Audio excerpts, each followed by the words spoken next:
recounting an incident. I'm also a victim of fake news or disinformation. Prior to the election, I think a few days, maybe 3 or 2 days to the election, I saw a story online that I have apologized to Kano State Governor for publishing a fake video on him collecting money. I immediately went to the source of the story. I saw that there are some riff-raff, run-of-the-mill Facebook pages, Hausa 24, clone BBC pages, BOA pages, and what have you. They are numerous. So they all took the story that I have apologized. I have posted on my Twitter handle that I have apologized to the government. And before you say that Robinson, the story is just everywhere.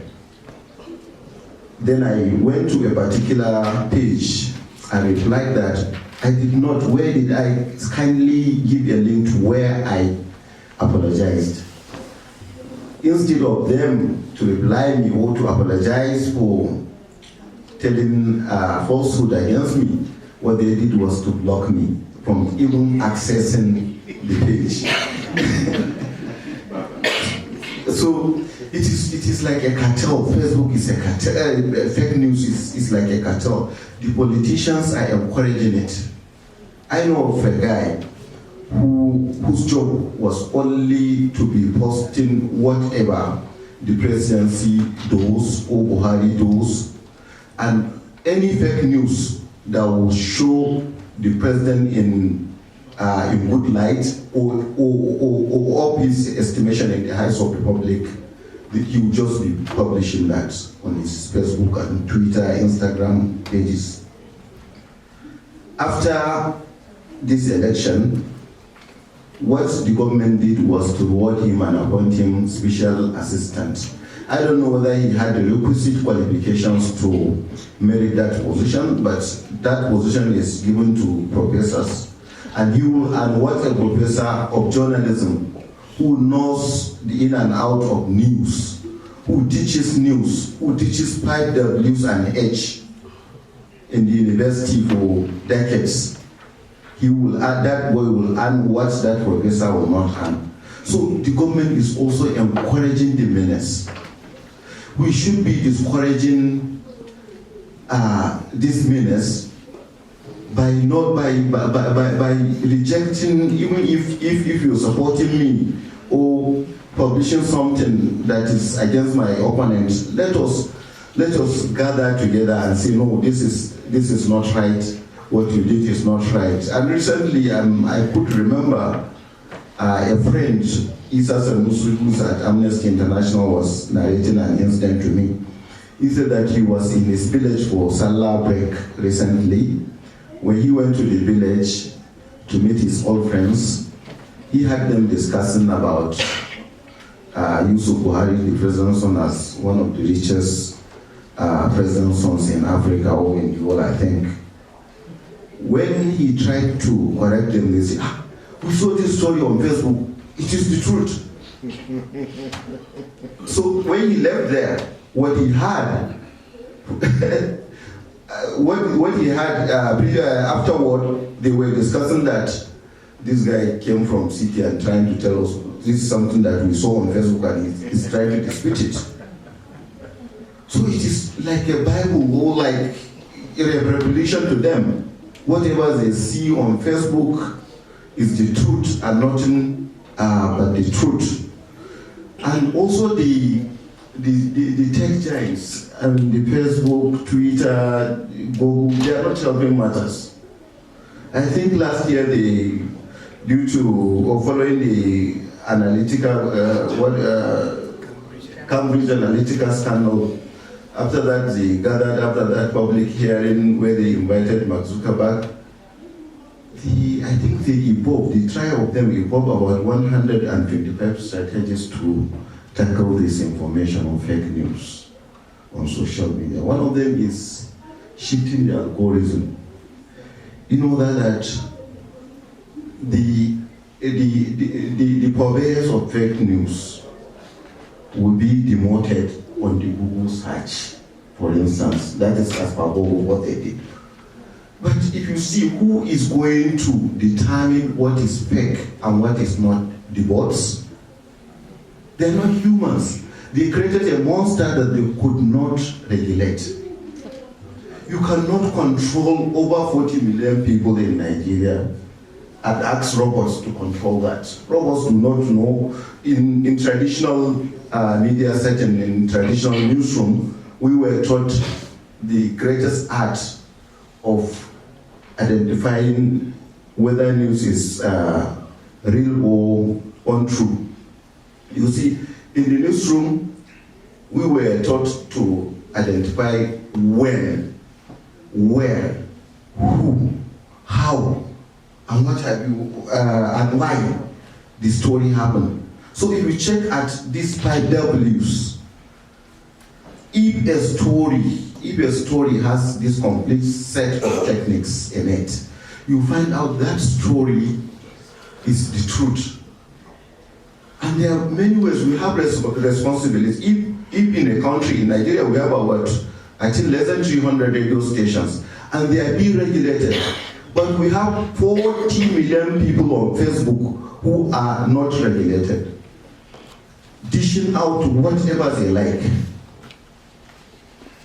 at whatever point in time, at their discretion, or at the back of and call of politicians, whatever their paymasters want them to publish, they will just publish. And if you take them to court, the politicians who are paying them to do that are controlling the courts. I have made several attempts to drag a particular irritant on Facebook to court. Then I realized that the state government is paying him. And the jurisdiction, I have to take him to that where he's living. So it is a heavy tax upon government. I think it's really something that I just can't even define. You can't allow us like herds of cattle. It is not about maybe putting responsibility. It is not everybody that is responsible. As long as you allow the system, mass media, to be controlled by every Tom, Dick, and Harry, without regulation, there has to be regulation in the system. Without regulation, all this train them, tell them, do this, do that, they won't hear. There has to be a way. I think in the United Kingdom recently, they released a white paper on, I think, online harm. I think very recent, just in April. So they detail all these issues, including the issue of regulation. Because if your right is infringed upon, if there are ways that will prevent an accident, we shouldn't allow that accident to happen. So we have to really put our hands on deck. I don't think maybe sometimes governments may have an ulterior motive when they come up with a plan to regulate online or digital media. A lot of people think that maybe there is ulterior motive. Really, African countries, that is how African leaders are. Sometimes they take action when something is affecting them, or sometimes they take action in order to stifle democracy. But the legislature should look inward and see that ways of tackling fake news through a serious legislation that is not cloaked in maybe secrecy or some sinister agenda is reeled out by the National Assembly.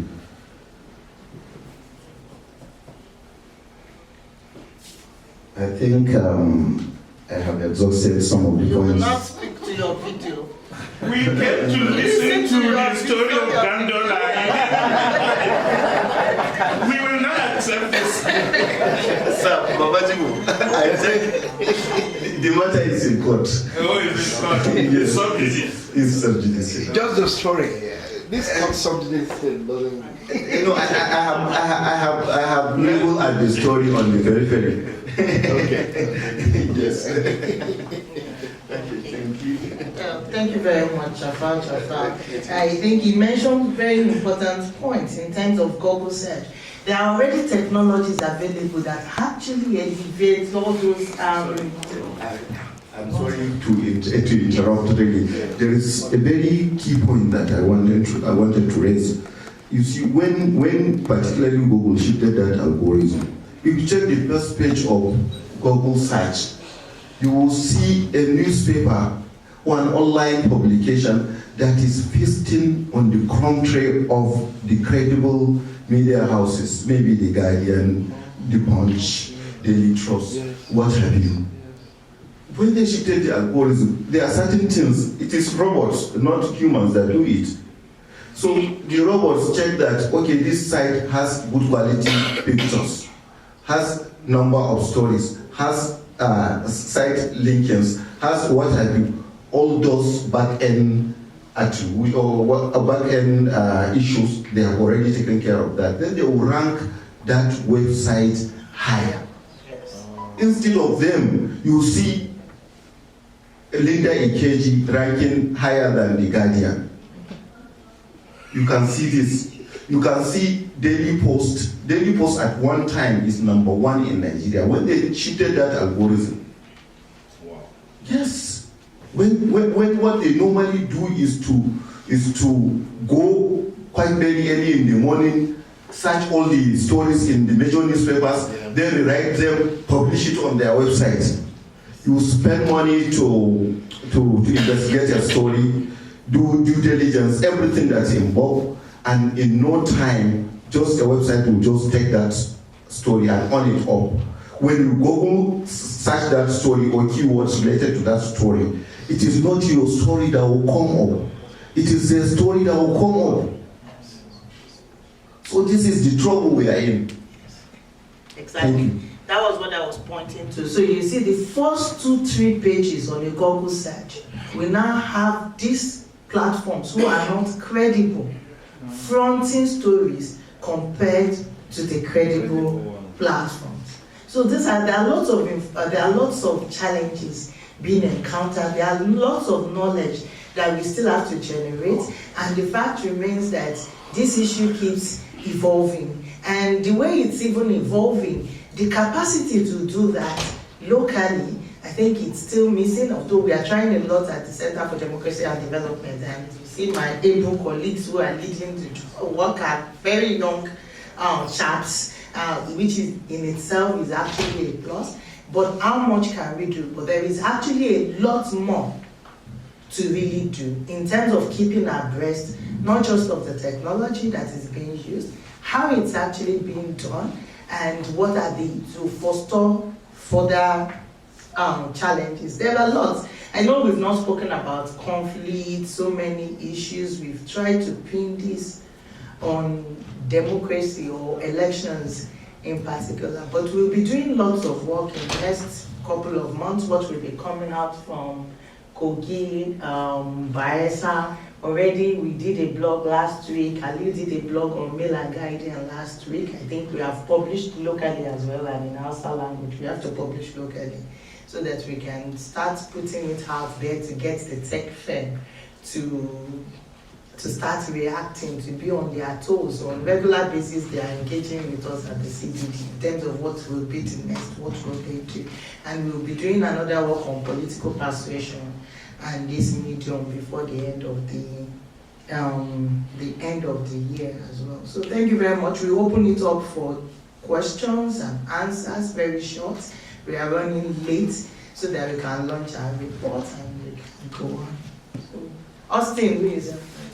Yeah, okay, then before we do that, we will invite the PRO DSS to come and say some few words to us while we are taking the numbers. So he's even the first person to want to ask questions.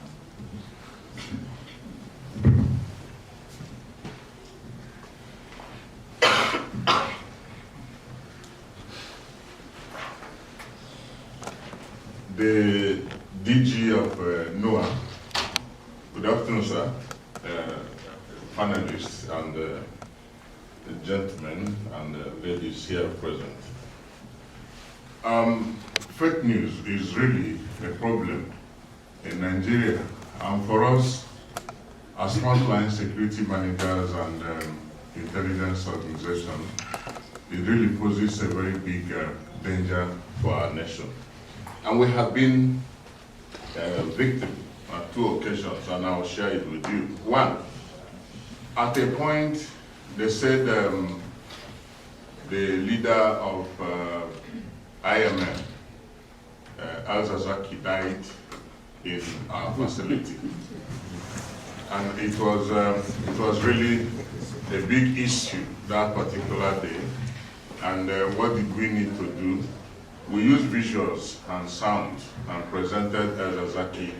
He stood on his ground, on his legs, and he spoke to Nigerians, and he said, "I'm alive, and you can see me," and I was even treated nicely and all of that. And luckily for us, those things came just genuinely and naturally from him. And on the eve of the election, early this year, there was a breaking news that the former NSA, Sambo Dasuki, also died in detention. Yes, and it was also going to be a very big problem. And, killing opposition leaders. Well, he also spoke, and there was so fake news in a nation like ours feeds on 2 factors: on the 4 lines of religion and tribe. Yes, they want to get to some demographics, but what is really the aim when you capitalize on people's sensitivities and fears? So you call them to action, and you become like Mark Antony, I come to bury Caesar, but not to praise him. My intent is not to achieve this, but this is what the news is, and people on their own will voluntarily react. For us in the service, and dealing with fake news, national security, and the elections, what have we done, and what should we do, and what are we doing? In the previous elections, and even in the upcoming ones, we have continued to liaise with credible stakeholders, particularly the media, and they continue to explain what responsible reportage or reporting is or should be. People must, take into consideration the fact that, this is our nation, and we have no other place to live. And if there is crisis in Nigeria, the West African sub-region will be in a bigger crisis. There is no country in the West African region that will take the internal displacement, population displacement, and the displacement crisis that will erupt from Nigeria. So we can't even try that. When you look at the people who either serve as social media avatars or armies or generals, they are young people outside the issues of robots and all of that. So these people were people born after the war. They never carried guns. So they are storytellers. They are narrators who never touched what it means or feel the pains of war. So each time they call for action and all of that. So we continue to talk to them that this is not the way to go.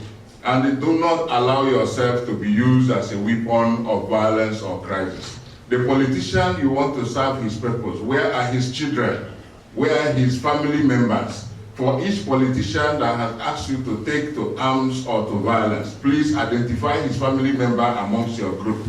If they don't have such persons amongst you, please don't be part of that. And that is where perception management comes in. Some of these things are dead on the issues of ideologies and beliefs. And we need to begin to recount and reset the mindset of people and the kind of things they hear and take in. In the INEC, the DSS came up with an idea of establishing the ICCES. The ICCES is Interagency Consultative Committee on Electoral Security. And the idea also is that for us as intelligence harvesters, once we get certain information that will go against peace in a particular area, what we do, we timely disseminate such information to action agents or agencies or stakeholders, be it traditional rulers, be it youth leaders and all of that. Please call your people to responsibility. They don't need to do this. Traditional ruler, this is what is going to happen. Since your people listen to you, please call them to order. And again, the essence of the ICCS in INEC is for stakeholders, security, NGOs, CSOs, community organizations, even faith-based organizations, to continually meet and dissect situations and take preemptive action. And again, the security consciousness lecture that we deliver in places in liaison with the, and I'm just coming from the Rees Continental to this place. There is an ongoing workshop like this with the NUJ, and we continue to do it with similar organizations, the NANS, youth leaders, community organizations, NUTWR, National Union of Road Workers, and all of them. Explain to people, because they play critical roles in the election process. If your duty as a driver, if you are hired as a member of NUTWR to deliver sensitive materials or electoral materials to a place, why must you divert it? Please take it to the place where you ought to take it. And that way you must have contributed to peace. And again, we may also look at open source information, the Facebook, and harvest information from there and use them to do conflict mapping and make quick response to crisis situation. Because we believe that if someone before now, security information or intelligence information can be somewhat a problem in terms of harvesting information from sources because of the covert nature agencies operate. But these days, with the Facebook and internet, people can even advertise their recruitment patterns in the open. People can call for definite actions and say where they are going to meet and what they are, their modus operandi and all of that. So as a security agency, you can begin to look at those kind of things and use them to plan operations in liaison with stakeholders. But where do we go from here and what should be done? We call for a responsible action by every person, citizens, journalists, teachers, parents, for attitudinal reorientation, for reasons that people must begin to realize and align their own personal interests with national interest. And what should be this national interest? Peace for everyone, unity for everyone, and the cohesion and harmony for everybody. Yes, inclusiveness, yes, rights to demonstrations and protests, yes, but there is no absolute right where you claim the right of freedom of movement. But if there is a lawful curfew, that right of movement is restricted. Even right to life, we do not have the authority to take our own lives, not to talk about other people's lives. And understanding all of this will help us to begin to be responsible citizens. And again, like Jafar Jafar said, why don't we begin to look at issues of legislation? In Japan, for instance, and some other countries, there is a common agreement by convention and even by legislation that people, their media, do not report terrorism because terrorists feed on publicity. So, and once you cut the oxygen of publicity, they become disinterested in their action. So why would the average politician, or why would the average reporter or journalist take interest in announcing the number of soldiers that were killed in a combat, and they would not find it reasonable to announce how terrorists and Boko Haram members have been attacked, because he's afraid that Boko Haram people will come and attack him. But he's not afraid that army will.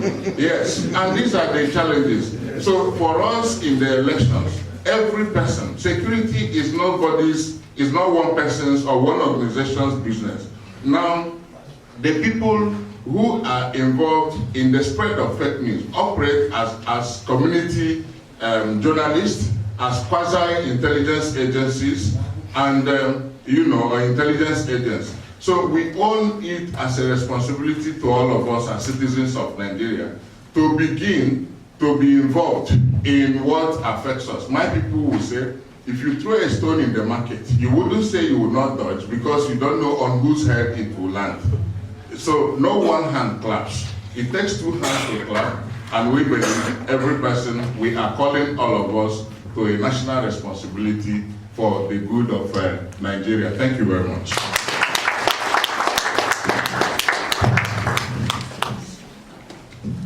Questions and answers.